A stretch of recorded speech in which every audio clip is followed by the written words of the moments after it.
José, gracias tú. Bien, bien, aquí, iniciando el día, con todo. Vámonos, recio. Gracias. Hola, Delfino. Hola, Laura Elvira. Buenos días. También ya veo a Alejandro, Judith, Sillari, Humberto, Benito y Gaby. Muy bien. Bueno, pues Hola, Humberto. Vamos a comenzar donde nos quedamos, ¿no? Como dice. Bueno, vamos a si quieren a terminar de ver el video y ya después comentamos un poco. Y a ver, el propio video yo creo que nos va a refrescar, ¿no? Bastante de lo que ayer estuvimos viendo. Cancelar es compartir una pestaña.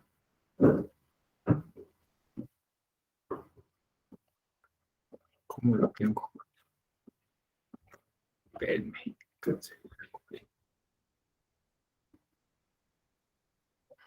Ah, sí, es documental.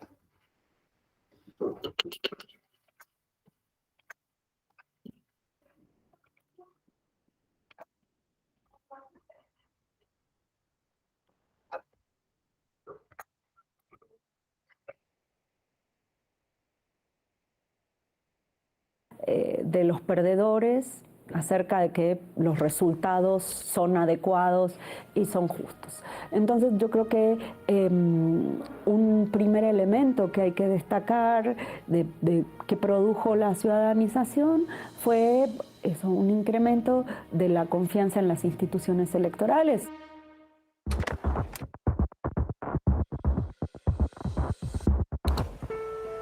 La confianza que la ciudadanía había depositado en el IFE tuvo una prueba muy difícil con las elecciones presidenciales de 2006.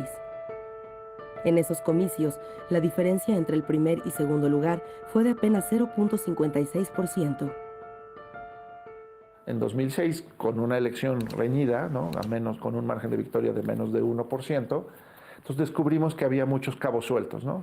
Cabos sueltos en la fiscalización, cabos sueltos en el acceso a medios, cabos sueltos en la forma de impugnar una elección.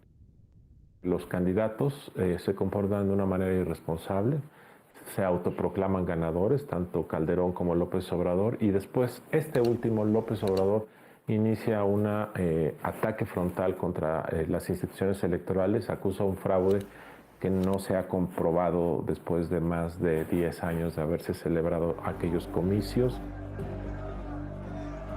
Yo sigo sosteniendo de que en el cómputo de los votos no hubo fraude. Y lo sostengo porque nadie ha podido comprobar lo contrario.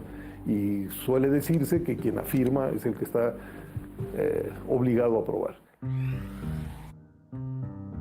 La alianza derrotada exigió la apertura de los paquetes electorales para contar los votos de todas las casillas. Luego de hacer el recuento de poco más de 11,000 paquetes electorales, los resultados no se alteraron y Felipe Calderón fue declarado presidente electo. El ambiente se polarizó. Ante los señalamientos de irregularidades en materia de fiscalización de los recursos, de acceso a medios de los partidos, así como de las medidas de impugnación de la elección presidencial, el Poder Legislativo encabezó una nueva reforma electoral. Después de la ya muy complicada elección de 2006, que daría pie a una reforma en 2007, que sería ajustada con algunas reformas posteriores y que después culminaría con la reforma de 2014, en la cual, entre otras cosas, se decide por nacionalizar la organización de los procesos electorales en México. La reforma de 2007 buscó reducir el gasto de los partidos y evitar vínculos con los medios de comunicación. Para lograrlo, a los partidos se les impidió contratar tiempos en radio y televisión por sí mismos. Con el nuevo modelo, solo el IFE distribuiría los tiempos en esos espacios a partir de fórmulas definidas en la propia ley. Y se prohibirían las campañas negativas y la propaganda de gobiernos en tiempos electorales. La reforma incrementó las facultades del IFE en materia de fiscalización de los recursos destinados a las precampañas y campañas de los partidos políticos. De modo que la autoridad tuviera conocimiento de la cantidad, origen y destino del dinero para garantizar la equidad y reducir los costos del proceso electoral. Debido a su apego a la ley en el ejercicio de sus funciones electorales y por la dedicación y profesionalismo en su desempeño, el instituto ha sido reconocido a nivel internacional como un organismo electoral autónomo, comprometido con el desarrollo de los sistemas democráticos del mundo. Muestra de ello es la activa participación del INE en foros internacionales, la cooperación técnica en asuntos electorales que mantiene con otros países y su presencia en la Comisión de Venecia, órgano que asesora a la Comisión Europea en temas constitucionales y electorales.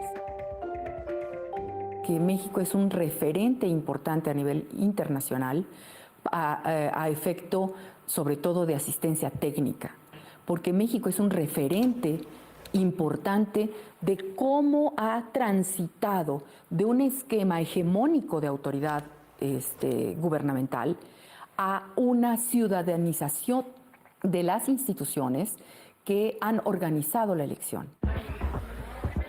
Las elecciones federales de 2012 y la puesta en práctica de las reformas que le antecedieron pusieron de manifiesto un conjunto de desafíos en materia electoral, a los que el Congreso de la Unión desahogó con una ley que nacionalizara aspectos fundamentales de los procesos electorales.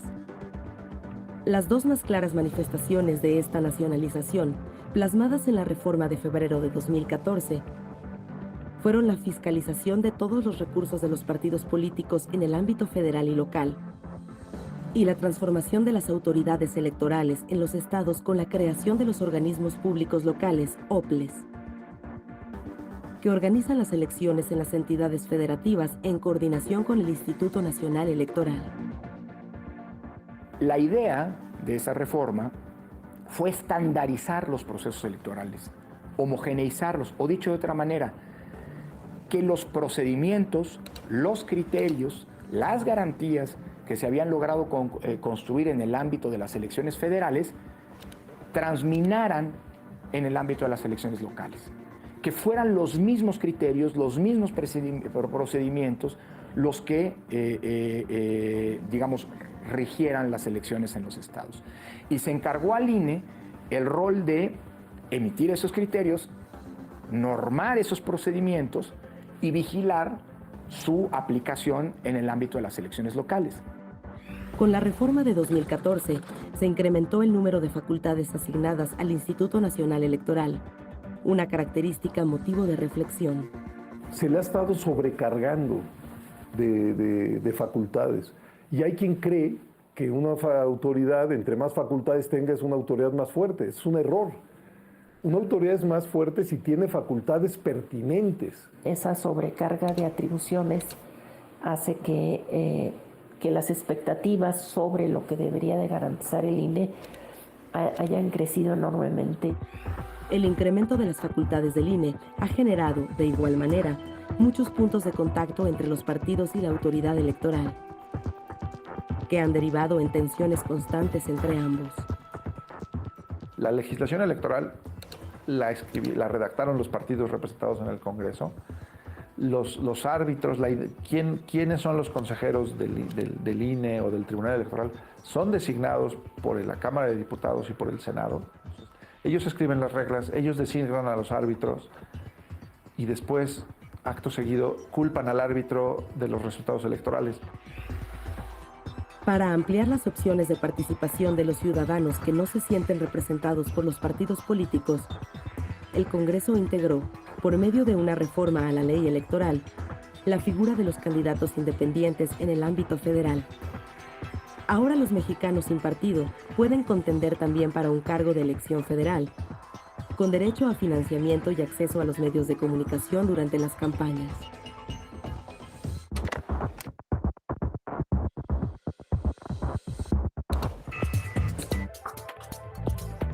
A partir de la reforma del 2014 y con el objetivo de explicar con claridad las acciones e instrumentos de un sistema electoral que ha crecido en complejidad, pero que garantiza el ejercicio del voto libre, el INE ha creado el concepto de cadena de confianza.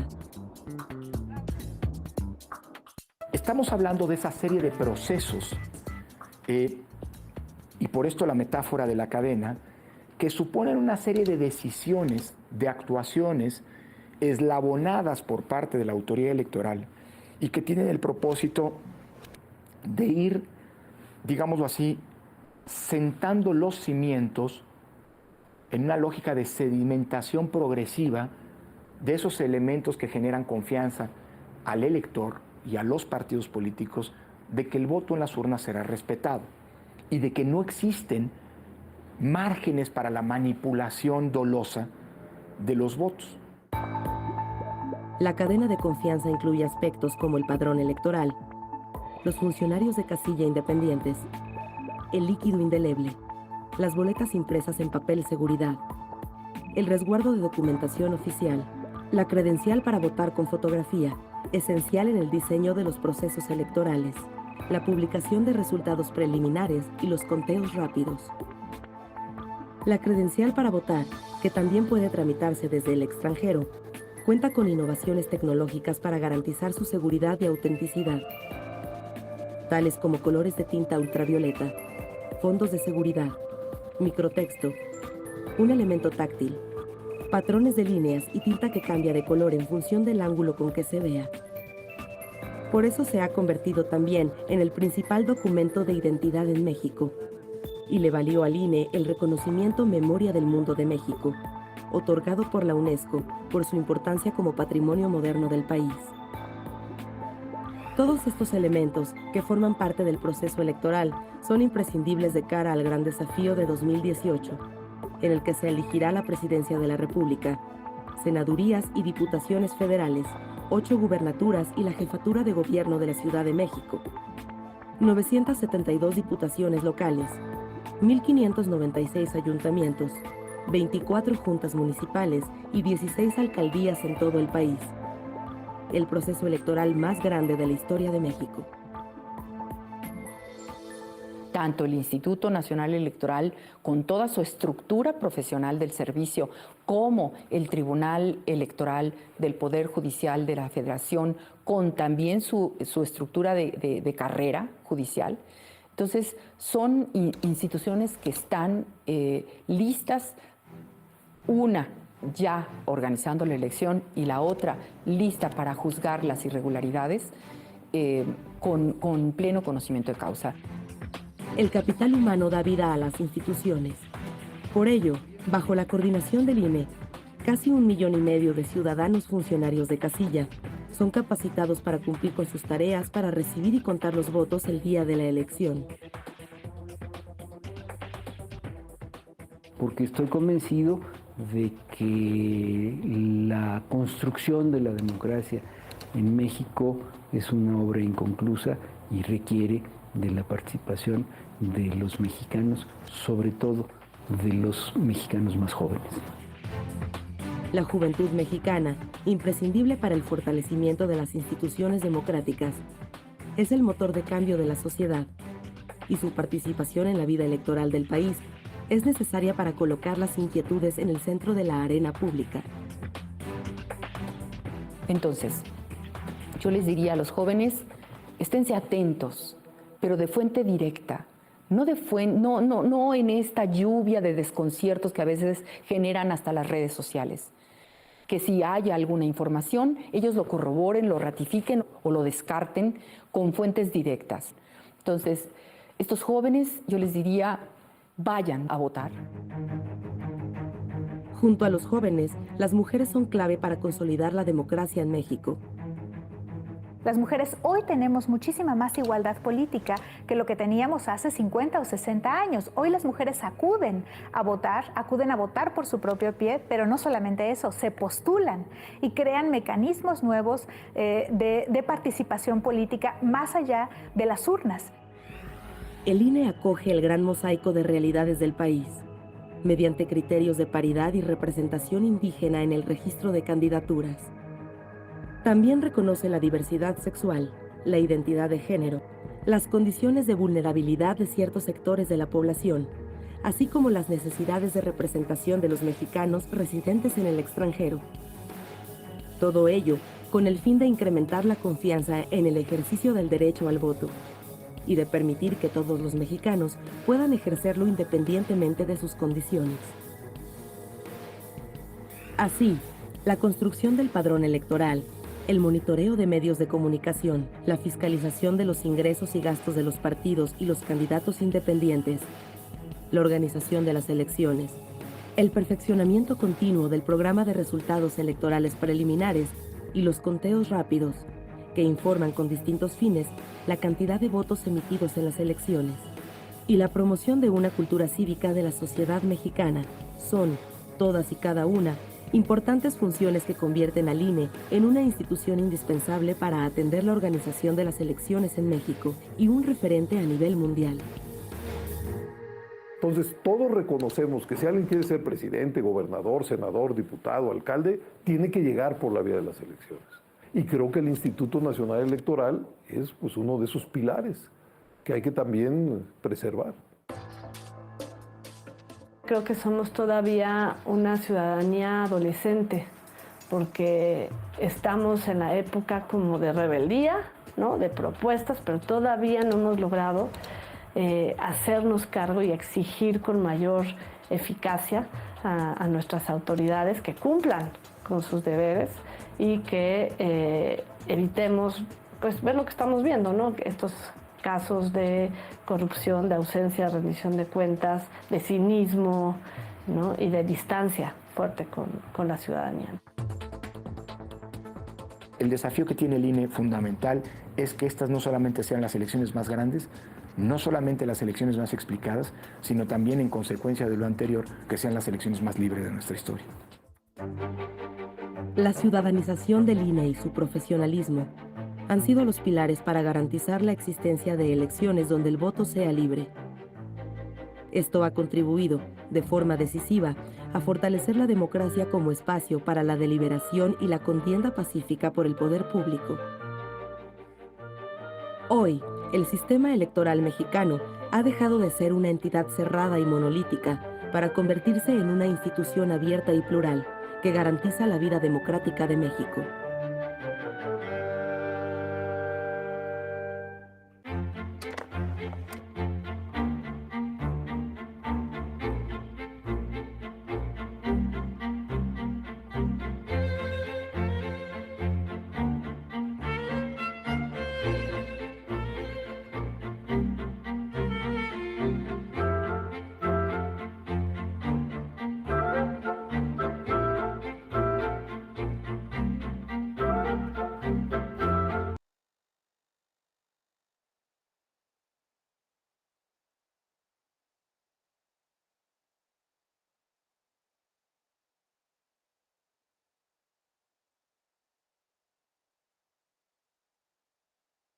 Listo. Bueno, o sea, aunque es un video propagandístico, vamos a decirlo así, del INE, me parece que es muy eficaz por lo que ya comentaba de las imágenes, quizá más hacia el inicio y ya hacia el final, pues sí, es un poquito como pues para, pues eso que dicen al final, ¿no?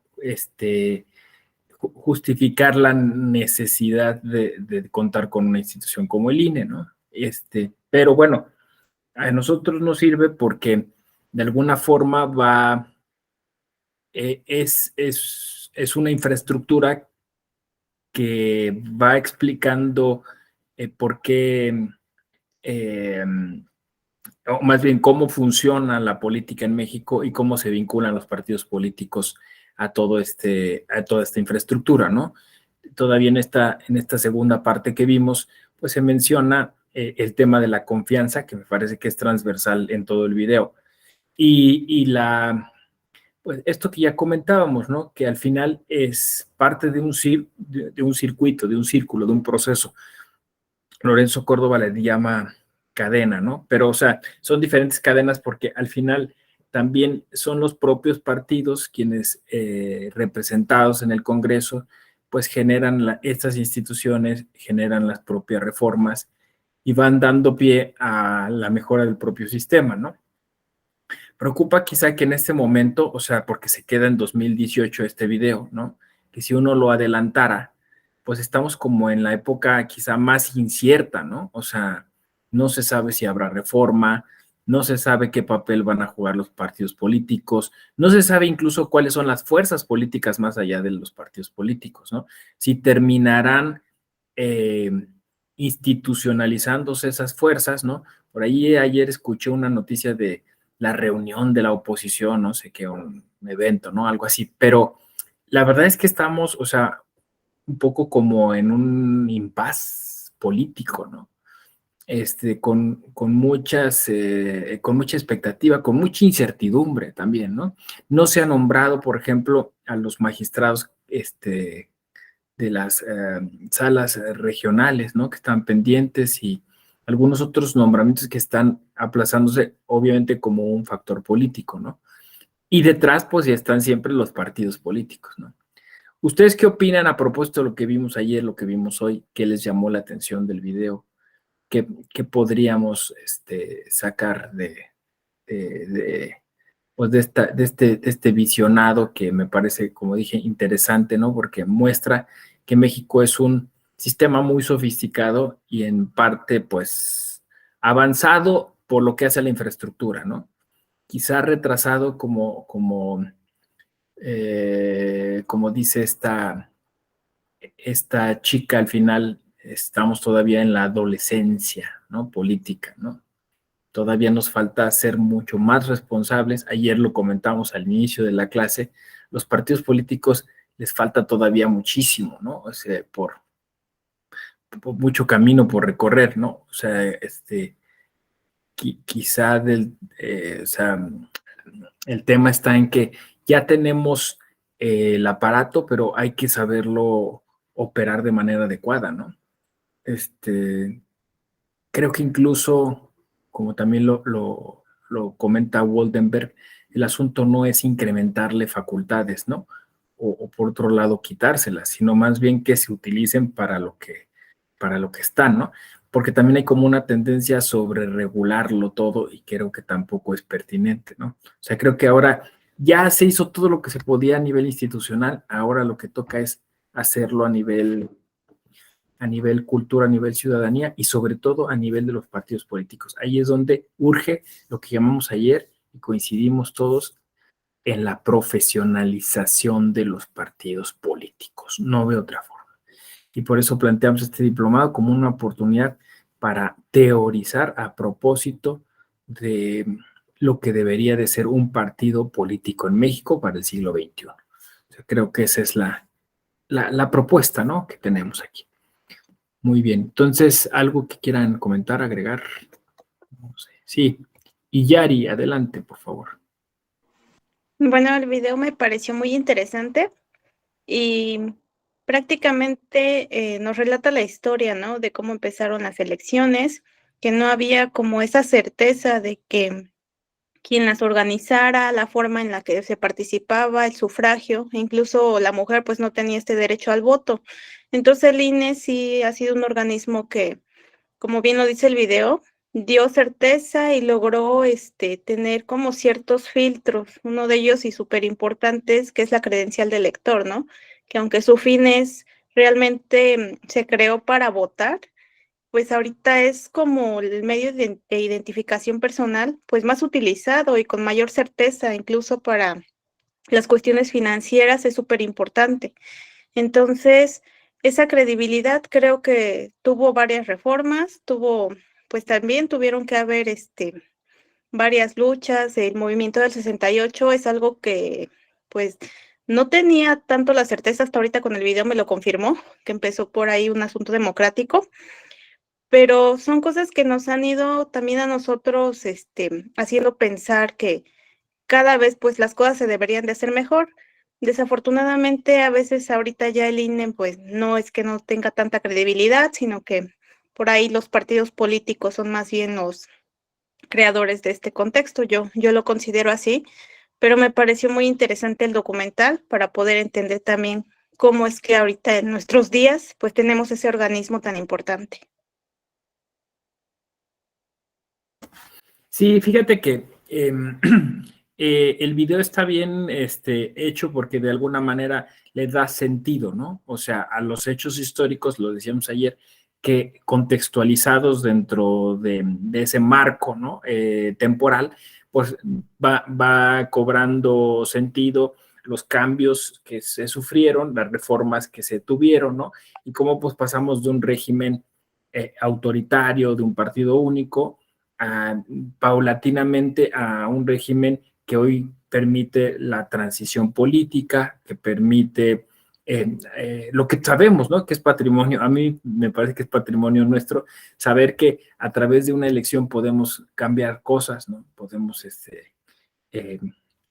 de alguna manera transitar hacia otros modelos políticos, pero todavía está eso pendiente, ¿no? O sea, que yo creo que por lo que leo y por lo que intuyo, tenemos que dar el siguiente paso, o sea, decir, no es solo la elección, o sea, la participación política tiene que ser, es lo que falta en el video, o sea, hoy estamos peleando porque eso se vuelva algo común, recurrente, ¿no? Que no sea solamente en determinados periodos, sino que adquiramos una cultura de la participación política que sea para todos los días, ¿no? Es un poco lo que creo. Y yo entiendo que eso en parte tendría que ser promovido por los propios partidos políticos, que creo que son los que mayormente están desaprovechando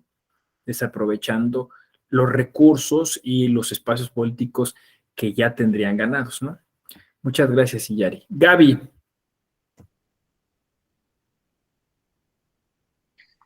Ay, hola, buenos días, ¿se escucha? Sí, ¿verdad? Sí, se ok. escucha. Perdón, es que me sacó la computadora, ahorita me voy a salir y volver a entrar y enciendo la cámara, pero no me quería perder el final del video. Yo me quedo con algunas ideas. La primera es que la materia electoral creo que ha sido vanguardia en muchos aspectos, ¿no?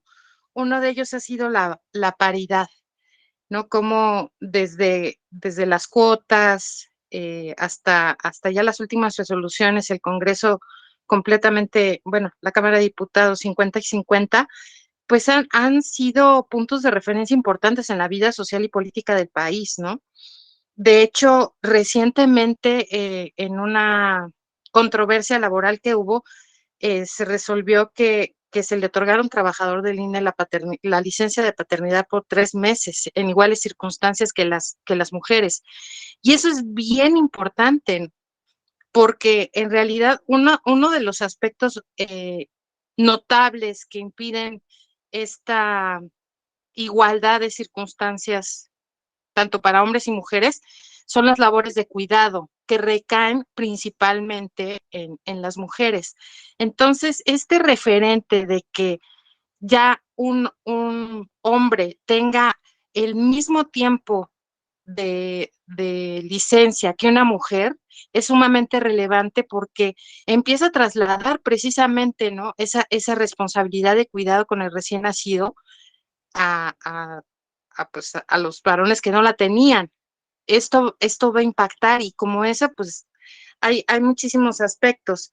Entonces, otro detalle que me parece importante es lo que mencionaba el doctor.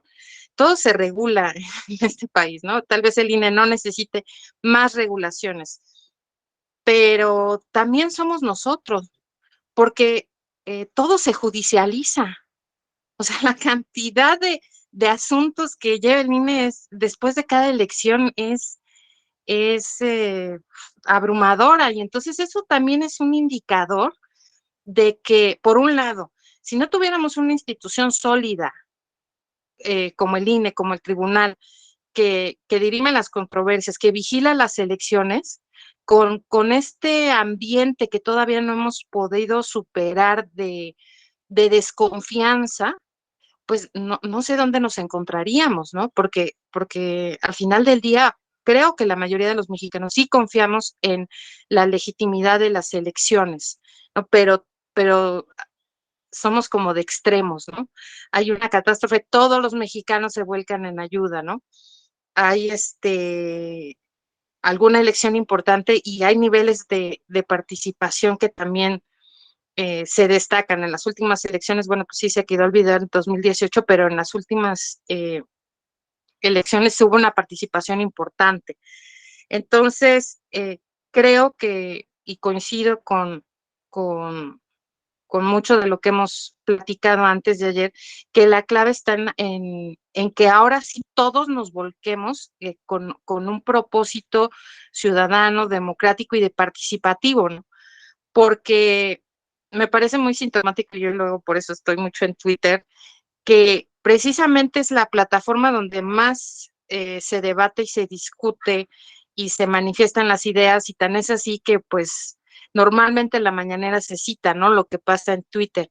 Entonces hay que ver también el perfil etario, pienso, de los usuarios de la plataforma para ver quiénes son los que están participando más, dónde se están quedando los jóvenes, los que inician su vida de participación política, y por qué no están formando parte de la discusión, ¿no?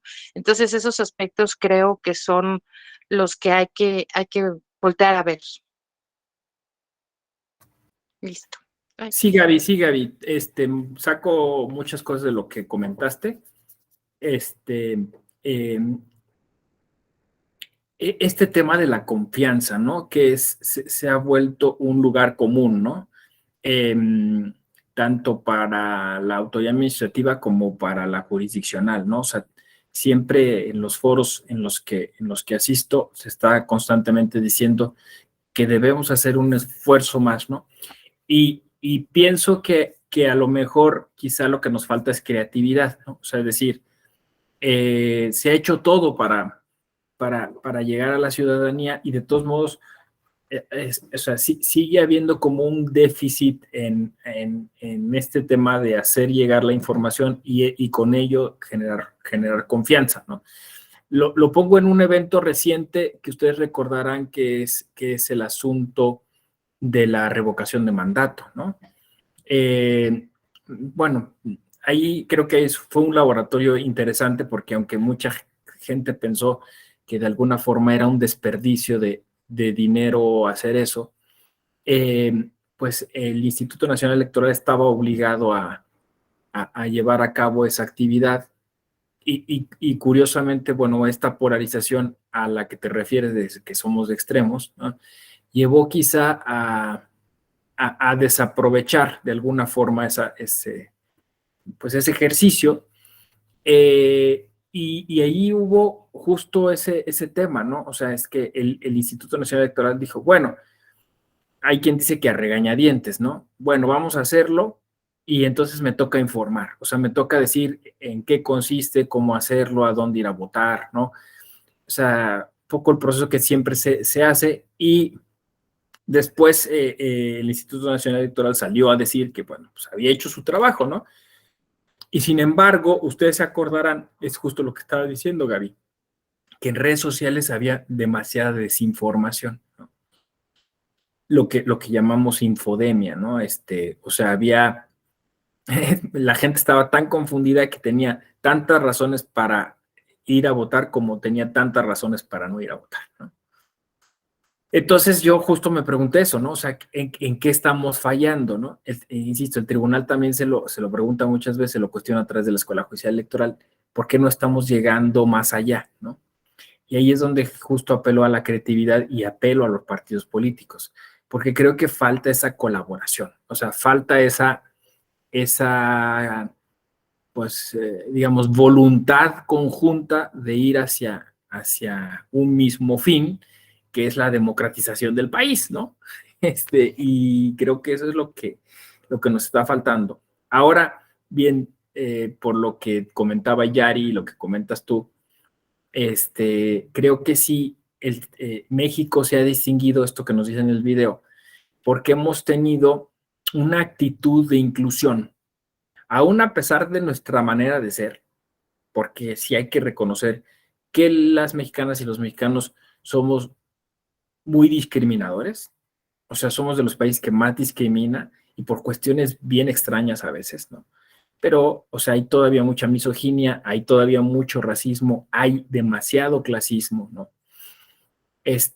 Justo con el tema ayer el Día de la Raza, anteriormente, ahora el Día de la Hispanidad, según, pues ahí vimos, ¿no? O sea, cómo todavía estamos con ese tema, ¿no?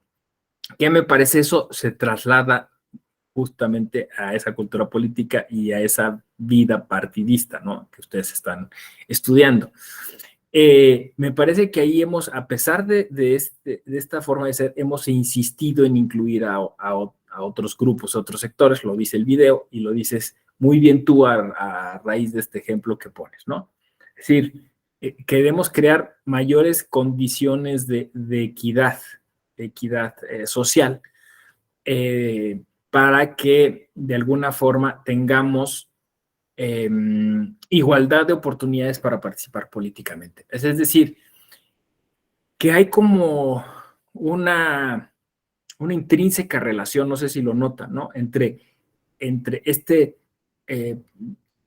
esta posible solución a nuestros problemas económicos y de violencia y sociales, y la solución que está ligada a la democracia, ¿no? O sea, si creamos más oportunidades, pues entonces la gente tiene más posibilidades de salir adelante y de no estar pensando en pertenecer al crimen organizado o de alterar el sistema para utilizarlo de manera convenenciera y egoísta, ¿no? O sea, es decir, que hay como una relación ahí y todo termina volviendo al tema de la cultura política, ¿no? O sea, es decir, digo, alguien pensará está llevando agua a su molino, porque trabajamos en la Escuela Judicial Electoral, pero pues en parte sí, o sea, en parte se trata de una gran cruzada por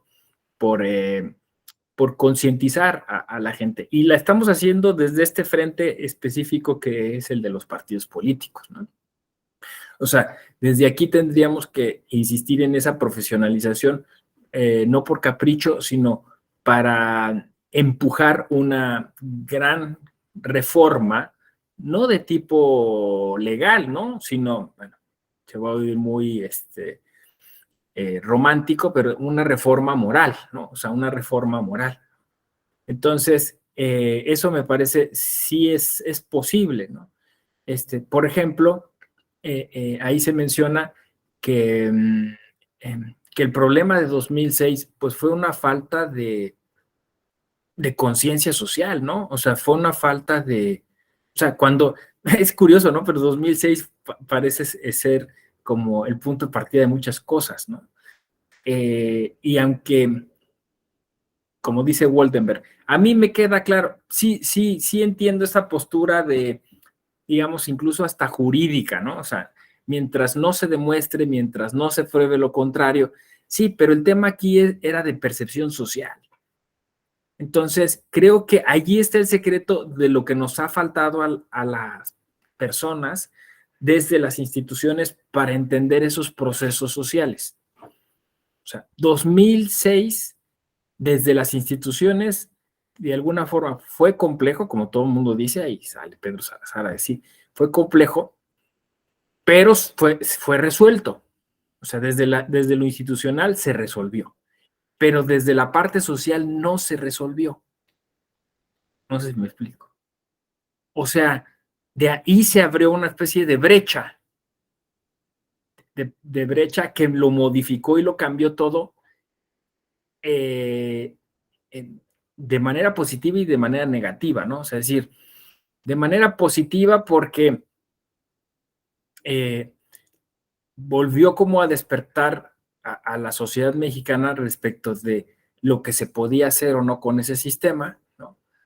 Pero la parte negativa fue que de alguna manera demostró también la fragilidad del propio sistema. ¿Sí? ¿Sí me explico? O sea, es donde estamos hoy parados. O sea, 2006 es un ciclo que no hemos cerrado a nivel social, ¿no? O sea, no, y ahí es donde está quizá la falta de comunicación, porque muchas personas creen que se cerró con la sentencia del tribunal, pero no, o sea, las sentencias no cierran heridas. Si no hay un tratamiento adecuado, ¿no? O sea, hay algo que nos está faltando ahí y que a veces desde esa soberbia institucional no logramos ver, ¿no? ¿Por qué la gente piensa otra cosa distinta a la de las instituciones? ¿Y por qué les digo esto? Porque me parece que ahí está la semilla de algo que podría ser incluso contraproducente. A ver, fíjense lo que estoy planteando. 2024. ¿Qué es lo que está faltando en este video, no? 2024. Hoy tenemos una infraestructura electoral todavía robusta, pero de alguna manera, pues se ha ido como debilitando, ¿no? Se ha ido debilitando. Podríamos decir que, puesto que yo creo que no va a haber una reforma electoral, pero sí va a haber, pues eso, recortes presupuestales. Se va a ir debilitando un poco más esa estructura. Quizá no muchísimo por lo que ya se ha dicho, ¿no? Por el prestigio internacional, porque no vamos a perder esa fuerza, ¿no? Pero se está gestando en lo social, de alguna manera, una especie de lejanía de eso. O sea, es decir, de alguna forma, siento que en algunos sectores las autoridades electorales están tirando la toalla, ¿no? Y ahorita es el momento en el que no hay que tirar la toalla. O sea, justo es donde no hay que mostrar pues, fragilidad, porque ¿qué es lo que va a pasar? Lo que va a pasar es que no importa qué suceda en la elección en 2024, no va a importar.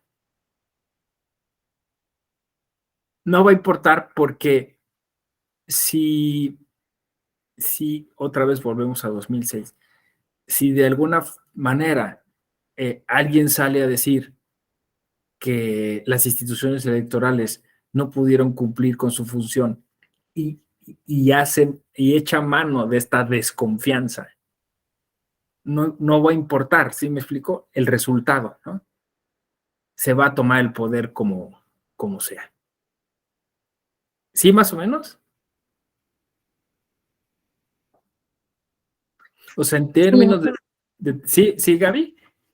Sí, fue muy elegante lo de la lejanía. Me parece un concepto precioso. Entonces, lo que urge hoy es acercarnos, como sea. Es más, si hay que ir, híjole, vamos. ¿No? Y lo he estado ofreciendo en varios diplomados, ¿no? O sea, si necesitan que yo presencial o virtualmente vaya donde están y hagamos un curso y diga, aquí está el Tribunal Electoral representado, estamos apoyándoles, estamos dándoles esta información, hay que hacerlo, ¿no?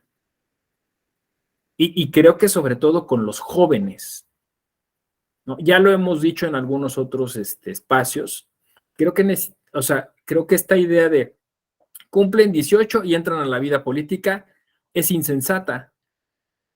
O sea, como por arte de magia tienes 17 años con 364 días y no le interesas al sistema político, siguiente día ya le interesa al sistema político y ya sabes ser ciudadano y ciudadana. O sea, eso se me hace insensato, ¿no? O sea, esa formación viene desde atrás. Los pedagogos nos lo están diciendo, ¿no? Entonces, estamos desaprovechando un montón y volviendo a cosificar a las personas, ¿no?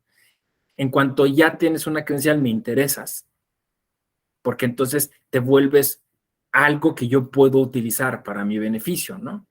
Entonces, pues, los partidos políticos están desaprovechando un montón de espacios que podrían empezar a generar esa formación, ¿no? Gaby. Ya, perdón, ahorita me salgo y vuelvo a entrar, pero es que está muy interesante todo esto. Nada más quisiera comentar, en la sesión inaugural, Ale Tello nos estaba platicando de la cuestión de Brasil, porque ella fue como parte de una delegación de la OEA, y ahí rescató esto.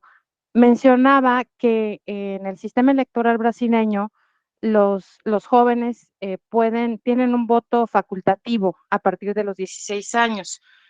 yo sé que aquí hay muchas voces en contra de que se baje la edad para votar, por ejemplo, por cuestiones relacionadas con bajar también la edad penal y eso, ¿no?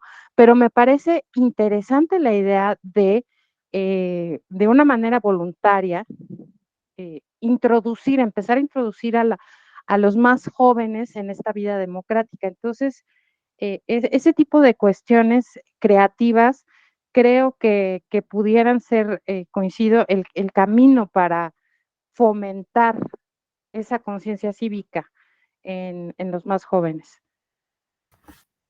Sí, exacto, ¿no? Entonces, yo creo que ahí, o sea, todas las propuestas que fueran posibles, yo entiendo que hay parlamentos infantiles y que luego hay ejercicios de simulación de votaciones que hace el Instituto Nacional Electoral con niños, ¿no? Pero pues me refiero a una actividad más recurrente, ¿no? O sea, es más, pensemos en partidos políticos infantiles. No estaría mal, ¿eh? O sea, al final los niños votan, toman decisiones, se articulan, ¿no? En grupos, aprenden a conciliar entre ellos. Y hacia allá yo creo que también tendría que transitar el propio partido político, ¿no? O sea, el partido político, ahorita, bueno, aquí traía una presentación así, pero a ver, yo tengo una teoría, ¿no? Esto que se llama la cartelización de los partidos políticos, ¿no? Y el tema de la propaganda permanente. Parece que esto, bueno, lo han estudiado los norteamericanos porque ha sucedido en la política norteamericana. Los partidos políticos se han convertido, como ya lo había yo mencionado, en una especie de agencia de colocación, ¿no? O sea, es decir, una agencia de empleos, ¿no? Entonces, se plantean como una plataforma a la que atraen a la gente de manera clientelar, ofreciéndoles empleo, así, ¿no? Literalmente, o sea, no les dicen, bueno, es para que sirvas al pueblo, es para que traigas esta agenda, ¿no? Por eso es que se ha desarticulado el partido y ha perdido toda esta idea de representar un ideario político, ¿no? Ya eso no importa, o sea, la idea es un manpower, ¿no? Entonces el partido político se convierte en eso, en una agencia de empleos que va ofreciendo estos empleos de manera clientelar y que entonces todo sus facultades las va simulando, o sea, va simulando para ejercer el presupuesto, pues que imparte cursos de ciudadanización, va simulando que incluye a través de cuotas y generando cuestiones en su reglamento, pero al final no va cumpliendo de manera cabal con esta idea de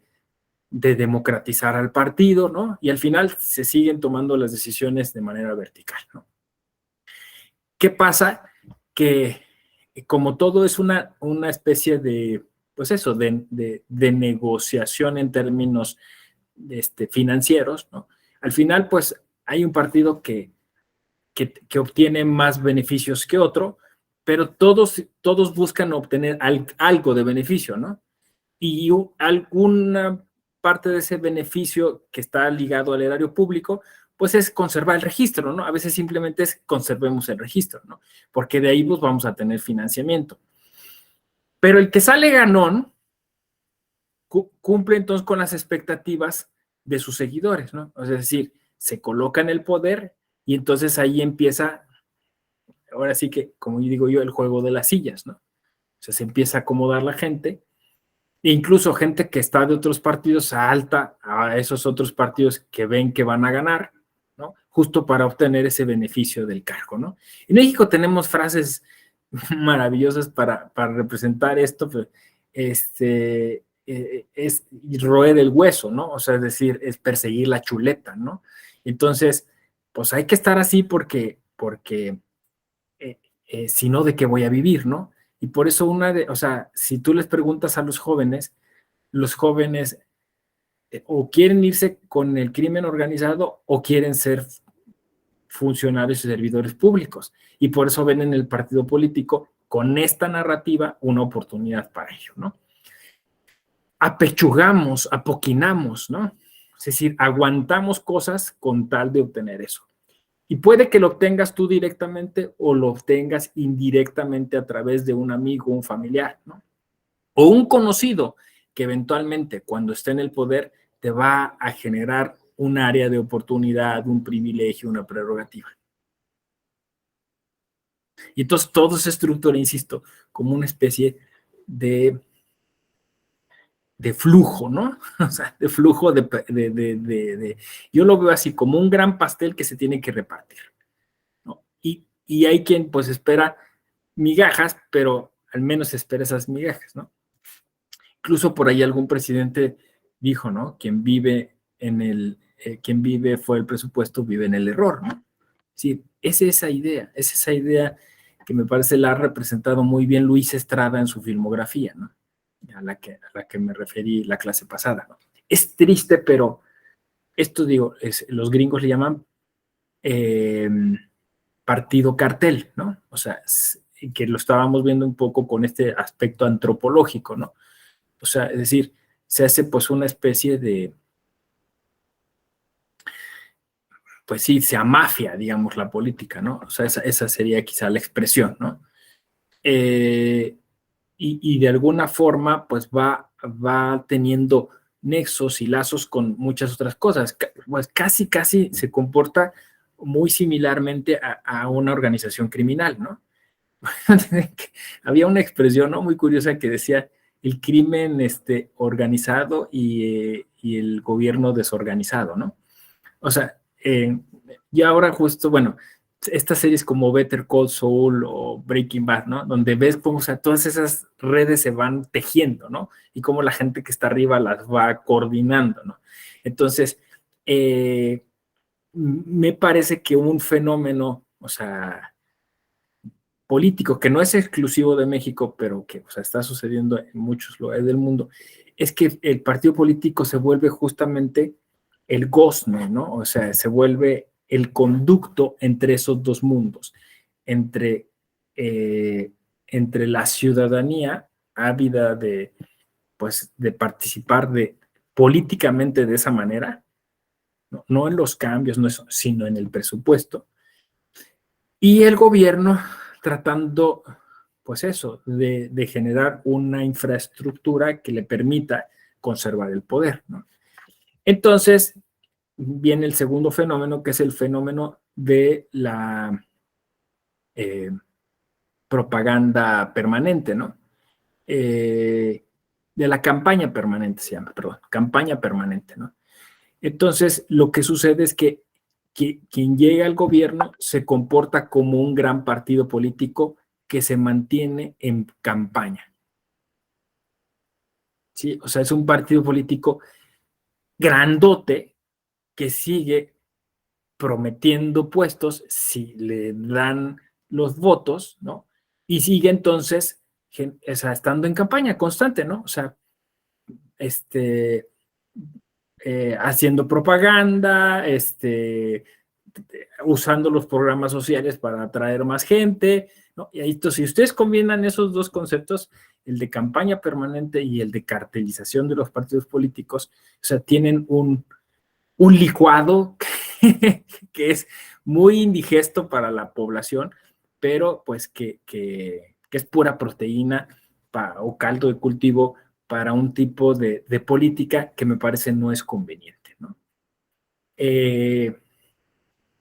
Claro, esto supone lo que ayer comentamos, trascender lo evidente, o más bien trascenderlo, sí, el discurso, más bien trascender el discurso y adentrarse en lo, pues en lo más profundo. O sea, por eso decía yo que yo me imaginaba este diplomado como una oportunidad de hacer estudios críticos sobre los partidos políticos, estudios críticos. Porque voy a decir quizá las cosas más complicadas que van a escuchar en este diplomado y quizá después no las vuelvan a escuchar. Pero se está hablando en México de narcodemocracia. Y es un tema bien complicado, porque no sabe, y pasó ahora en lo de Tamaulipas, ¿eh? O sea, realmente no sabemos hasta qué grado el crimen organizado está permeando o está ya situado o metido en nuestra política. Y ni siquiera sabemos a qué niveles. Entonces lo que estoy diciendo suena curioso, suena así folclórico, ¿no?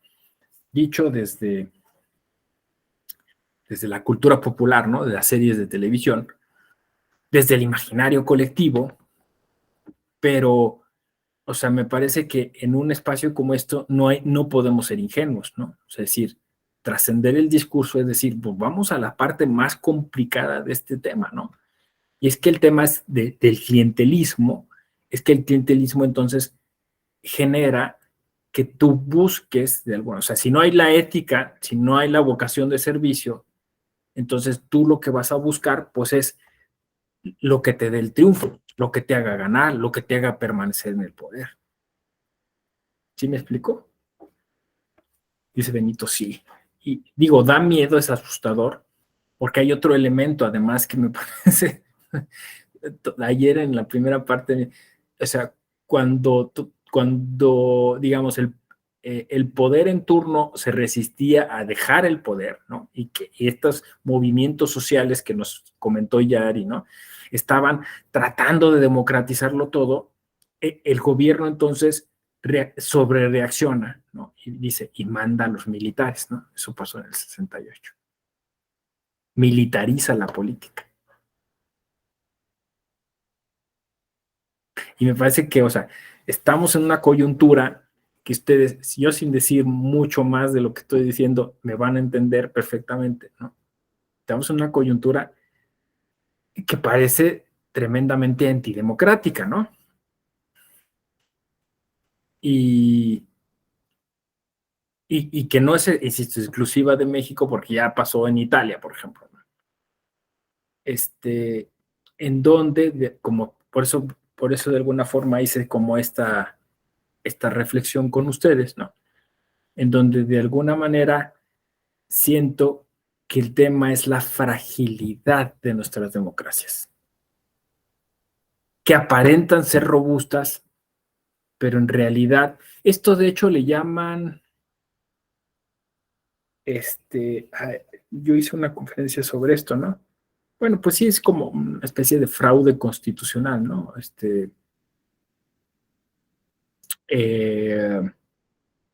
Tendría muchas expresiones, pero pues sí es como una especie de contrarreforma constitucional, ¿no? Que se hace desde distintos frentes, ¿no? Desde distintas maneras, porque se puede hacer a través de una reforma constitucional, se puede hacer a través de interpretación constitucional. En México todavía tenemos, me parece, una justicia constitucional todavía decente, ¿no? O sea, que todavía se logra defender, pero también ha habido un ataque desde ese sector, ¿no? Y entonces, me parece que hoy sí tienen ustedes un tremendo reto respecto de los partidos políticos y ese análisis, porque los partidos políticos son, o sea, quizá ahorita el tema menos trabajado, menos tratado, en el cual pudiera fraguarse algún tipo de resistencia, ¿no? O sea, no lo veo por ahí, ¿no? O sea, no veo que haya una conciencia de decir, vamos a funcionar como un contrapeso, vamos a funcionar como una opción para poder desarticular cualquier movimiento de tipo antidemocrático, ¿no? No lo veo, o sea, los veo más todavía pensando en salvarse a sí mismos, ¿no? Que en contribuir a la construcción de un régimen democrático o consolidarlo o salvarlo, ¿no? Perdón si estoy hoy muy, como dicen, dramático, muy pesimista, pero bueno, esto es a raíz de unas conversaciones con un amigo de eso. Yo creo, o sea, voy a recapitular y a hacer como una especie de conclusión preliminar. Yo creo que sí tenemos o sea, esta parte positiva, ¿no? O sea, sí tenemos un sistema electoral sólido, confiable, Incluso les presumo que me voy a ir a Milán a dar una clase como profesor visitante sobre estos temas a la Universidad de Milán. Y claro, es muy agradable poderle presumir, como se hace en el video, ¿no?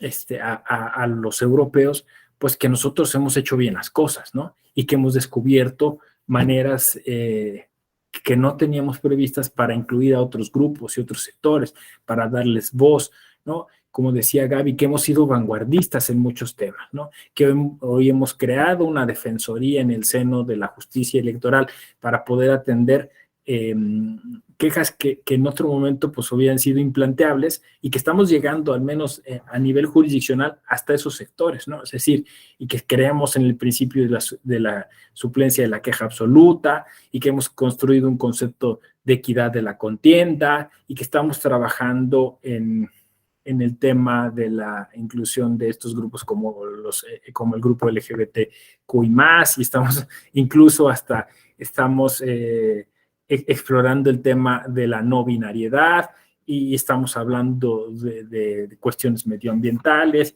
y grupos también en situación de desventaja por tener algún tipo de discapacidad, y ya hemos hecho mucho también, aunque nos queda mucho por hacer en el tema de la violencia contra las mujeres y la violencia política contra las mujeres, ¿no? Que incluso lo hemos explorado a través de la digitalidad, ¿no? O sea, estamos también en temas recientes viendo que no es conveniente que a través de redes sociales se violente a las mujeres y que además se generen discursos de odio. O sea, yo creo que vamos por buen camino, pero el tema es que esto, si no lo socializamos, si no hacemos que la ciudadanía también se vuelva cómplice de estos procesos, que entienda que es necesario, entonces todo esto no tiene sentido, se vuelve demasiado frágil. Eso es lo que pienso, ¿no? ¿Cómo ven? ¿Qué opinan? Delfino, hoy no has hablado. Hoy has estado muy callado, hoy has estado muy participativo. Ya llegó Gaby en vivo y directo. Vamos, si quieren, a ver la presentación. ¿Quieres decir algo, Delfino? Como que te vi así como... Pues mire, escuchándolo con atención me llamó, captó mi atención la cuestión de lo que usted comentaba respecto a que a veces los partidos políticos han ofrecido, ¿no?, a las personas que participan con ellos o que les atraen votos, pues se han convertido como en agencias de colocación, ¿no?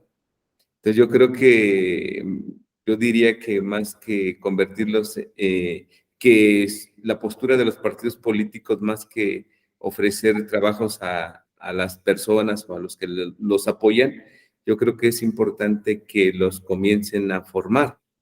Yo creo que lo más interesante sería que hubiese centros de formación política y administrativa, ¿no? Porque muchas veces puede ser que la gente tenga el entusiasmo de trabajar, pero si no están capacitados para ocupar un cargo público, es cuando el gobierno no funciona, porque si llegan con el entusiasmo, pero no llegan con la preparación de cómo atender los problemas que se presentan en cada área administrativa que pueda tener el gobierno, ¿no?, a nivel municipal, estatal o federal.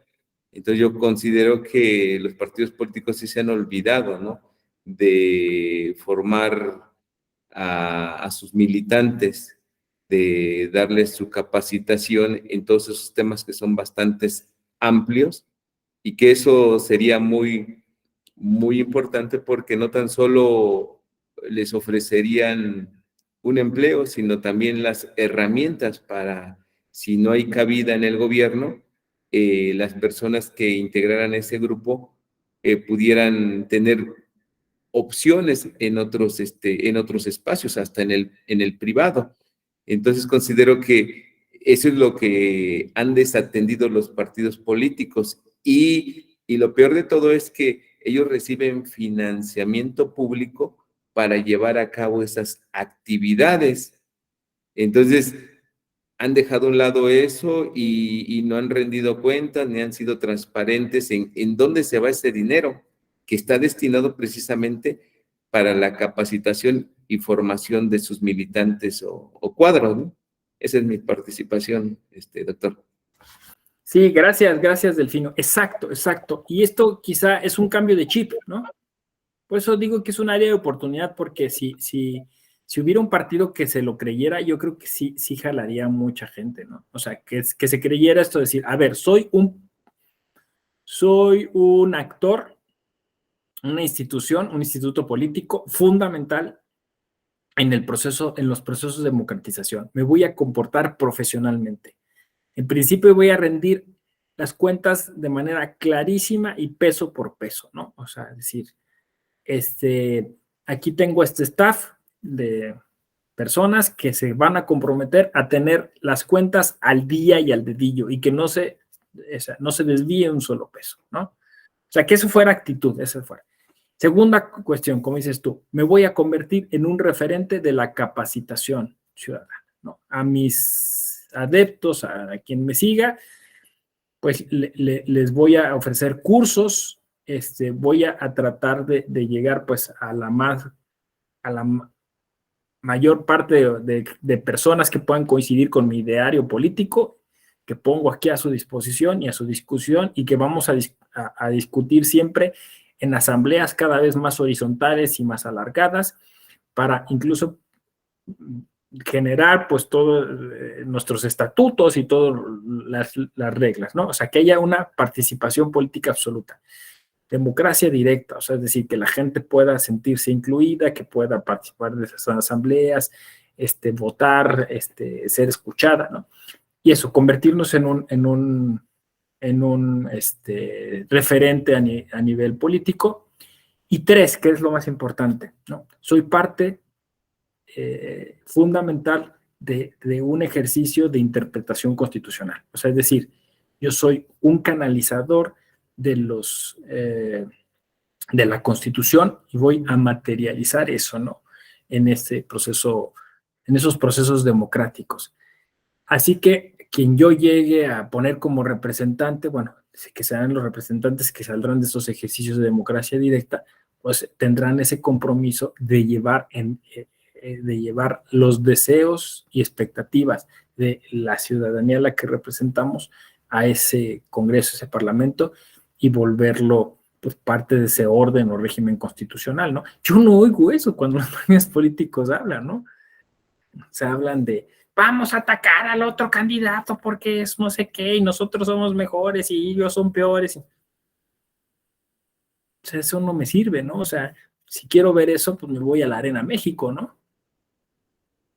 Para que se peleen entre rudos y técnicos, ¿no? Y se digan de cosas o sea, ahí hago catarsis. El partido político está para otra. Por eso digo profesionalización, ¿no?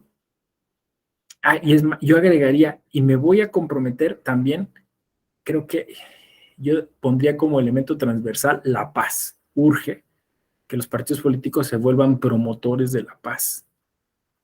Por eso cuando lleguen a la parte de la justicia intrapartidista, yo no veo otra manera en que el partido político solucione sus controversias, sus conflictos de manera compositiva, ¿no? O sea, enseñándole a la gente que participa ahí a componer, ¿no? A restaurar, a ponerse de acuerdo, a escucharse, ¿no? O sea, también tendrían que ser promotores de la paz a través de la implementación de mecanismos alternos de solución de conflictos. Esa es otra de las áreas que podrían de alguna manera, áreas de oportunidad que podrían ellos mismos generar, ¿no? Y a propósito de lo que le estaba diciendo hace rato, se llama constitucionalismo abusivo, ¿no? O sea, es esa teoría de Barbosa y Landau, que hablan sobre cómo se ha estado horadando la democracia, se ha estado debilitando la democracia a través de estos procesos anticonstitucionales que vienen muy calladitos, muy, pues eso, a través, por ejemplo, del corte de presupuesto de algunas instituciones, y de repente, ¡pum!, ¿no? O sea, tienes ahí pues una especie de golpe de Estado constitucional, sin necesidad de hacer nada más, ¿no? O sea, de generar ningún tipo de violencia, simplemente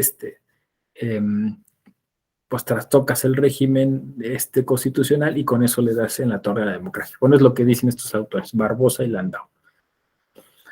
Muy bien, bueno, voy a pasar aquí un poco estas diapositivas, que igual si quieren les puedo compartir. Un poquito nada más era como para pues tener pretexto igual de conversar con ustedes, ¿no? Hablar así como hablamos de sistema político y de sistema electoral, hablamos de sistema de partidos, y bueno, pues eso es lo que tenemos en México, lo que tenemos que cuidar. Creo que empieza por hacer, como decía yo, una aproximación crítica hacia los partidos políticos, y veo que Gaby ha alzado la mano. Gaby, adelante. Sí, nada más quisiera agregar a Barbosa y Landau, Rosalind Dixon, también hay que, bueno, yo sí estoy llevando agua a mi molino para leer a más mujeres. Ella tiene muchas cuestiones sobre el tema, que también ha escrito conjuntamente con Landau. Entonces, Exacto. Ajá, y tiene cuenta de Twitter también. No, muchísimas gracias, qué bueno que lo socialices así, ¿no?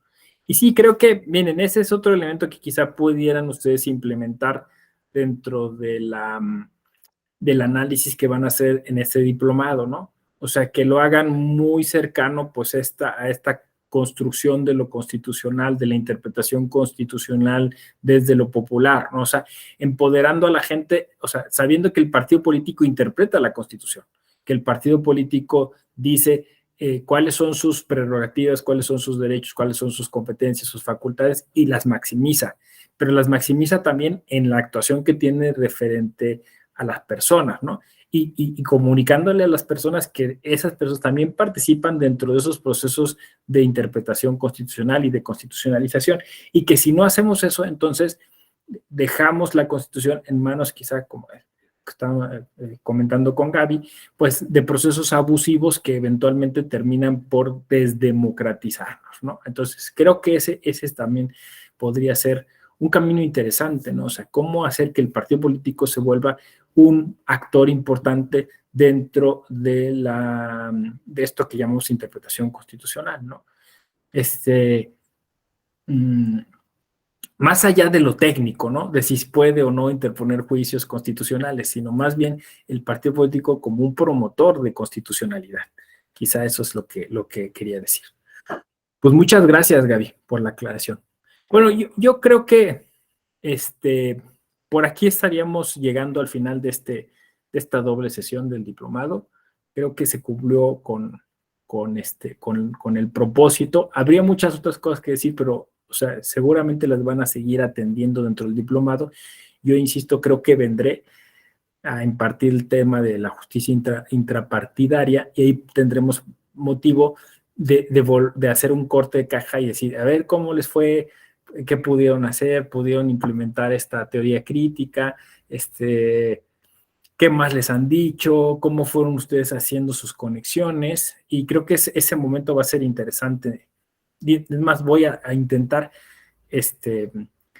pedir que me den alguna clase más adelante para ver cómo van desarrollando.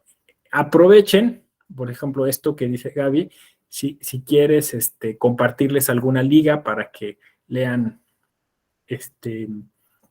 un poco sobre esta autora, y también las demás, si tienen así cosas, váyanselas compartiendo, vayan ustedes haciendo el propio ejercicio, ¿no? O sea, de colaboración. Vayan incluso, miren, en esta, como dicen, por ideas no paramos. Ensayen, a ver, no sé, es una locura a lo mejor lo que estoy planteando, pero y si yo estuviera en un diplomado como ensayen a hacer un partido político. Yo por ahí propuse, pero sé que su ejecución es compleja, propuse un curso utilizando videojuegos, ¿no? Yo hice el guión, ¿no? Digamos. Entonces la idea era que ustedes básicamente jugaran un videojuego. El videojuego comenzaba haciendo un partido político. Entonces, si tú cumples con los requisitos, pues pasas de nivel, ¿no? Y vas reclutando a otras personas, vas haciendo asambleas, vas proponiendo gente para el parlamento, vas teniendo comunicación con la prensa, vas subiendo boletines, vas generando noticias, y pues vas subiendo, y así cuando acabas el juego, pues terminaste tu formación, porque de manera, o sea, es la gamificación, ¿no? de los conceptos electorales. Al final terminas conociendo de todo eso, porque tienes que aplicar, ¿no? O sea, la ley, ¿no? O sea, al final se podría utilizar haciendo una simulación en el propio México. Entonces, bueno, esa era mi idea. Ustedes podrían también, digamos, implementarlo aquí, ¿no? Podrían jugar a hacer un partido político digital, un partido político de alguna característica, y pues podrían empezar a ensayar todas las cosas que de alguna manera van viendo aquí, ¿no? De hecho, si les interesa, hay un videojuego que tiene estas características, que se llama Low Givers.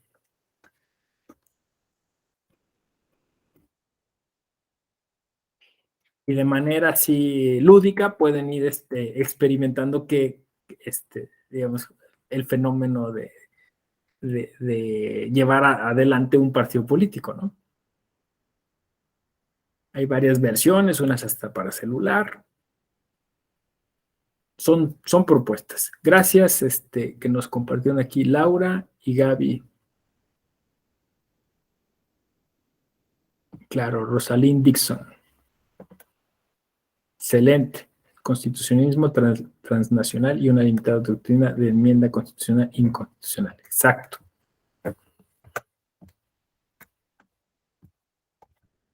Perfecto. Bueno, pues muchísimas gracias. Me dio un tremendo gusto ser parte de este diplomado. Les agradezco sus comentarios, sus participaciones. Sí, Laura, adelante. Gracias. Con todo lo que usted nos ha puesto para reflexionar, nos ha dicho para reflexionar, por eso agregué esta liga, porque en esta columna me parece que se relaciona mucho con esta reflexión. Aquí señala que la política se ha desvirtuado. La política ahora la entendemos como confrontación, como polarización. Se estigma a unas personas de una corriente política, estigman a otras personas de otra corriente. O sea, se torna como un enemigo donde no hay reconciliación alguna, ¿no? Este ejercicio ahora de la política.